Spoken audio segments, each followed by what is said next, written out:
கிறிஸ்துவுக்கள் அன்பானவர்களே, ஆண்டவருடைய நல்ல பெயரிலே உங்களை வாழ்த்தி ஆசிர்வதிக்கிறேன். தேவனாகிய கடவுள் நம்முடைய ஜீவியத்துல இந்த புதிய ஆண்டை கொடுத்து 11 மாதங்கள் நிறைவு செய்து இந்த 12வது மாதத்தில் அடியெடுத்து வைக்க கிருபை பாராட்டி இருக்கிறார். திருச்சபைகள் எல்லாம் சிறப்பாக இறைவனுடைய வருகையை எதிர்நோக்கி கொண்டாடுகிற ஒரு காலங்களாய் காணப்படும் பொழுது, இறைவனுடைய வருகையிலே மகிழ்ந்து களி கூறுகிற பிள்ளைகளாக நாமும் கூட காணப்படுகிறோம். இந்த நாளின் தியானத்திற்காக ஒரு வசனத்தை உங்களுக்கு முன்பாக வைக்கிறேன். அது ஏசாயா தீர்க்கதரிசி புஸ்தகம் 11ஆம் அதிகாரம் 6வது வசனம். அப்பொழுது ஓநாய் ஆட்டுக்குட்டியோட தங்கும், புலி வெள்ளாட்டுக்குட்டியோட படுத்துக் கொள்ளும், கன்றுக்குட்டியும் பாலசிங்கமும் காலையும் ஒருமித்திருக்கும், ஒரு சிறுவையன் அவைகளை நடத்துவான். இந்த அருமையான வேத பகுதியில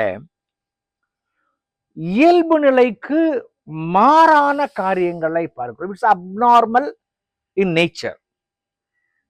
நேச்சர் சேஞ்சஸ். ஒரு காரியத்தை நாம் பார்க்கும் பொழுது தண்ணீர் மேட்டிலிருந்து பள்ளத்துக்கு வர வேண்டும் என்பது நியதி. ஆனால் பள்ளத்திலிருந்து மேட்டுக்கு தண்ணீர் போகிறது என்று சொன்னால் அது விதி மீறலாய் காணப்படுகிறது. பெரிய வலுத்த மாம்சம் தின்னுகிற மிருகங்கள் சிறிய மிருகங்களை வேட்டையாடி அது உண்ணும்.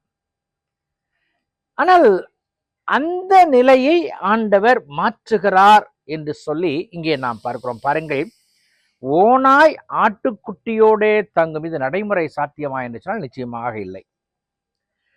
புலி வெள்ளாட்டுக்குட்டியோட படுத்துக்கொள்ள முடியுமா? முடியவே முடியாது. இந்த பயத்திலேயே இந்த ஆடுகளுக்கு உயிர் போய்விடும். அந்த நிலை இருக்கும் பொழுது இவை இருக்கும் என்று சொல்லுகிறார்.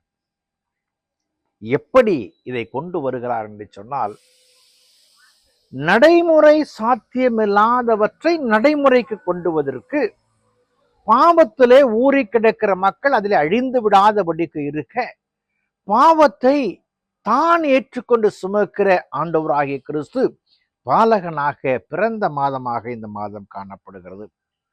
அர்த்தமற்ற ஆன்மீக ஓலங்கள் மத்தியில, அமைதியில, தாழ்மையில, இறை தன்மைகளை, ஆன்மீகத்தை வழிகாட்டும்படியாக மனுமகன், இறைமகன் மனுமகனாக இந்த உலகத்துல அவதரித்த ஒரு மாதமாக இது காணப்படுகிறது.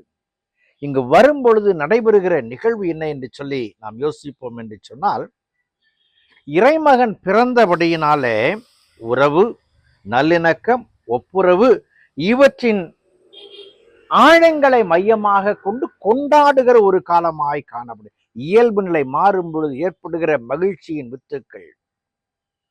சமீபத்தில் சொல்லுகிறார்கள், உக்ரைன் ரஷ்யா வார் விரைவிலே முற்றுப்பெறும் என்று சொல்லி. முற்று பெற்றால் மகிழ்ச்சி, ஒரு கொண்டாட்டம். அது ஒரு இயல்பு நிலையில இந்த வாக்குவாதங்களை, போர்களை மாற்றி அமைக்கும் நிகழ்வாய் காணப்படும். இஸ்ரேலுக்கும் லெபனானுக்கும் போர் முற்றுப்பெறும் என்று சொல்லுகிறார்கள். முற்று பெற்றால் ஒரு நன்மை பயக்கப் போகிறது. அழிவுகள் மாற்றப்படுகிறது, சேதங்கள் மாற்றப்படுகிறது, உயிரிழப்புகள் மாற்றப்படுகிறது. இவையெல்லாம் நன்மைக்கு ஏதுவான காரியங்கள். இங்கே இறைவனுடைய பிறப்பிலும் கூட அப்படித்தான் சொல்லுகிறது. பாருங்கள், வேதம் சொல்லுகிறது, என் பரிசுத்த பர்வதமெங்கும் தீங்கு செய்வாருமில்லை, கேடு செய்வாருமில்லை. சமுத்திரம் ஜலத்தினால் நிறைந்திருக்கிறது போல பூமி கர்த்தரை அறிகிற அறிவினால் நிறைந்திருக்கும். இறைவனை அறிகிற அறிவினால் நிறைந்திருக்கிற பொழுது அங்கே சமாதானம், அங்கே உச்சத்தை அடைகிறது. இயல்பாக கிடைக்க வேண்டிய காரியங்களே வெற்றிகளை பெற்றுக் கொள்கிறோம். போராட்டங்கள் எல்லாம் மாற்றப்படுகிறது. 1947ஆம் ஆண்டு ஆகஸ்ட் 31ஆம் தேதி இந்தியாவில் ஒரு கலவரம் நடைபெற்றது. இந்த கலவரத்தை பேச்சுவார்த்தையின் மூலம் தீர்க்கலாம் என்று முயற்சித்த மகாத்மா காந்தியடிகள் தங்கியிருந்த இடத்திலும் கூட கலவரம் வெடித்தது. அடுத்த நாள் அவர் வெளியே வந்து அவர் சொன்ன வார்த்தை, கலவரக்காரர்களோடு பேச்சுவார்த்தை நடத்தலாம் என்று யோசித்தேன், அது வெற்றி அடையவில்லை. ஆகவே நான் அஹிம்சை முறையில் போராடப் போகிறேன் என்று உண்ணாவிரத்தை அறிவித்தார். அவர் உண்ணாவிரத்தை அறிவித்ததுனால அந்த கலவரக்காரர்கள், கலகக்காரர்கள் இது என்ன வித்தியாசமாய் போகிறதே என்று சொல்லி பயந்து அந்த கலவரத்தை விட்டுவிட்டார்கள். அன்புக்குரியவர்களே, என் ஆண்டவரும் கூட இந்த உலகம் பாவத்திலே செத்து கொண்டிருக்கும் பொழுது இதை மாற்றுவதற்காக, உங்களுக்காக என்னை பலி கொடுக்கிறேன் என்று வந்த பொழுது இயல்புலை மாற்றம் பாவ மாற்றமாக, பாவத்தின் விடுதலையாக, வெற்றியாக காணப்படுகிறது. இந்த இயல்பு நிலையை புரிந்து கொண்டு அடியெடுத்து வைப்போம். இந்த மாதத்தின் ஆசீர்வாதங்களை சுவீரிப்போம். கடவுள் நம்மை ஆசீர்வதிப்பார். ஜெபம் செய்வோம். கிருபை நிறைந்த நல்ல ஆண்டவரே, உமக்கு நன்றி செலுத்துகிறோம் சுவாமி.